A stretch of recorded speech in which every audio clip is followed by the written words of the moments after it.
This is the installation video for the Rampage Products Trail Crawler front bumper. Before installation, we will need to remove the OE bumper, remove the 6 pushpin screws to remove the plastic frame cover plate, disconnect the driving lights wiring if equipped. Remove OE front bumper by removing the 8 hex nuts holding the bumper to the flange mounts. Remove and discard steel backing plates from inside frame rail if equipped. If you have fog lights, remove them and set aside for reinstallation.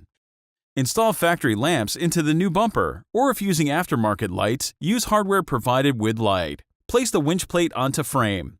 Add rubber spacers next to each mounting hole.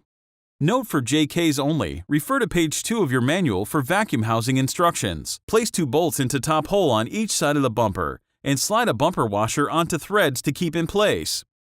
Align bolt plates with holes on winch plate, frame, and slide bumper into place. Install flat washer, lock washer, and then nut onto the bolt and finger tighten. Repeat for top 4 bolts. Place lock nut, flat washer, and thread 4 bolts through the bottom holes and finger tighten. Repeat for bottom 4 bolts. Tighten all hardware down. Note, if adding a winch, it cannot exceed 22 inches in total length.